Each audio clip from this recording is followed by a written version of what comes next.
The rejection text came through just as Sarah watched the first snowflakes of December fall against the coffee shop window, each one a cruel reminder that she would be spending another Christmas alone. Her blind date hadn't even bothered to show up, instead sending a brutal message that cut deeper than the winter wind outside, telling her that someone like her, almost 40 and never married, probably had too much baggage for him to deal with. She sat there in her carefully chosen red dress, the one she'd bought specifically for this evening, feeling the weight of every failed relationship, every disappointed hope, every year that had passed while everyone around her seemed to find their person, their place, their purpose. Sarah had almost given up on the idea of love entirely. Her friends had stopped setting her up after the last disaster 6 months ago, and the dating apps felt like scrolling through a catalog of disappointment and lies. She was a high school English teacher who poured her heart into her students' lives, who stayed late to help struggling readers, who showed up early to prepare lessons that might spark something beautiful in young minds. But when it came to her own life, her own happiness, she felt like she was reading a story that had been written by someone else, someone who didn't particularly like her character.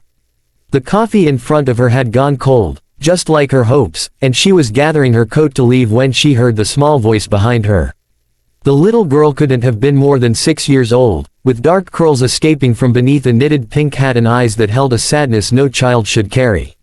She was standing just a few feet away, clutching a worn teddy bear to her chest, and she was staring at Sarah with an intensity that made the world seem to stop spinning for just a moment.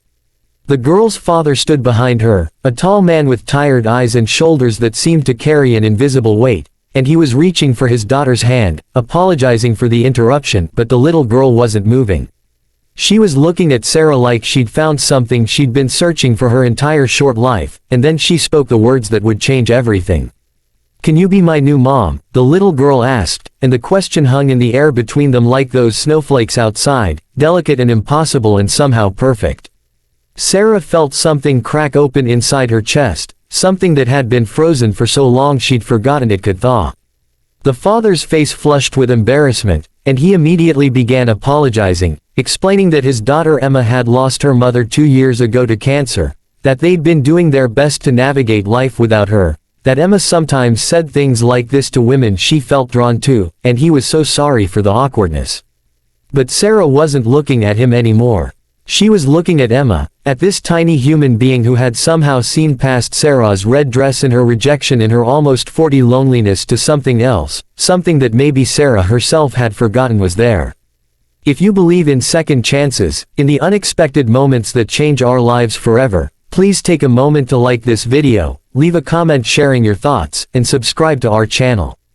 Your support means the world, and it helps us continue sharing stories that remind us all of the beauty that can emerge from our darkest moments. Sarah did something then that surprised even herself.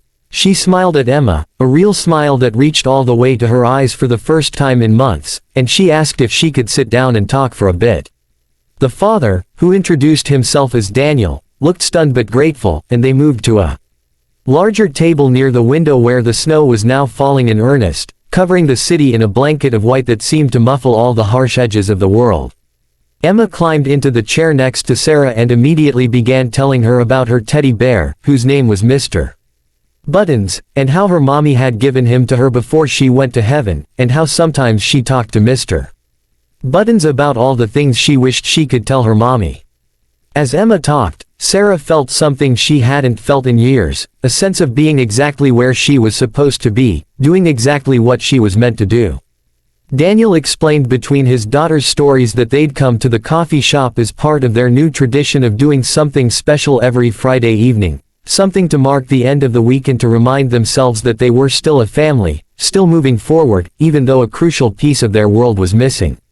He talked about how hard it had been, how he'd thrown himself into his work as an architect while trying to be both mother and father to Emma, how he watched his daughter sometimes stare at other families with a longing that broke his heart into smaller and smaller pieces.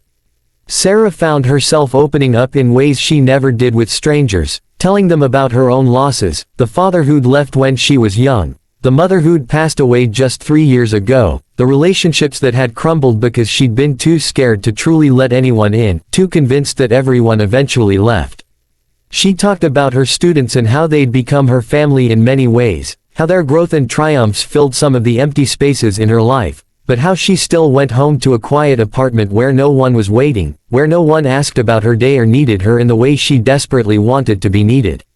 Emma listened to all of this with a seriousness that seemed beyond her years, and then she did something that made Sarah's eyes fill with tears. She reached over and took Sarah's hand in her small one and told her that maybe they could be sad together sometimes, and happy together other times, and that Mr. Buttons thought Sarah seemed very nice and would probably be a good friend. Daniel's eyes met Sarah's over his daughter's head, and in that moment, there was an understanding that passed between them, an acknowledgement of pain and hope and the terrifying possibility that sometimes the universe puts exactly the right people in front of us at exactly the right moment. They talked for 2 hours that evening, long after Sarah's failed date should have ended, long after the coffee shop had filled with other customers seeking warmth from the winter cold. They talked about books because Emma was just learning to read and Sarah taught English and Daniel admitted he'd always wanted to write but had never found the courage.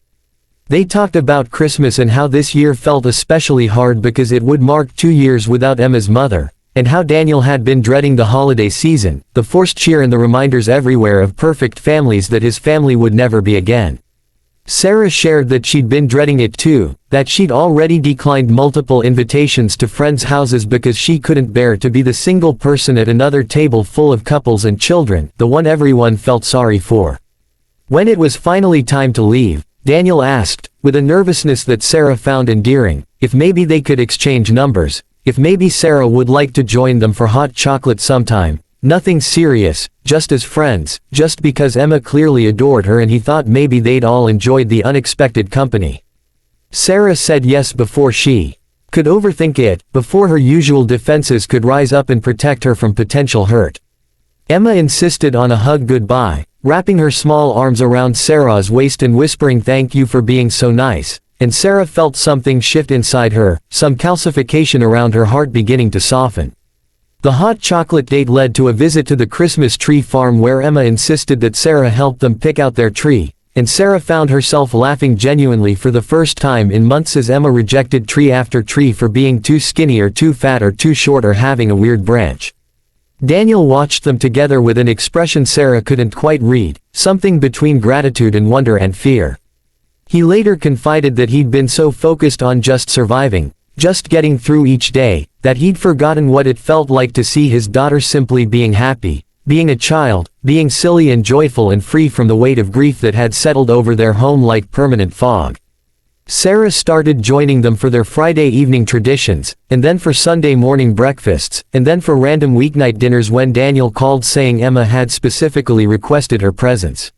She helped Emma with her reading homework and was there the night Emma finished her first chapter book and burst into tears saying she wished her mommy could have seen it. Sarah held her through those tears, not trying to fix anything or make it better, just being present in the pain, and Daniel later told her that was exactly what Emma needed, someone who didn't try to replace her mother but who could hold space for all the complicated feelings that came with losing her.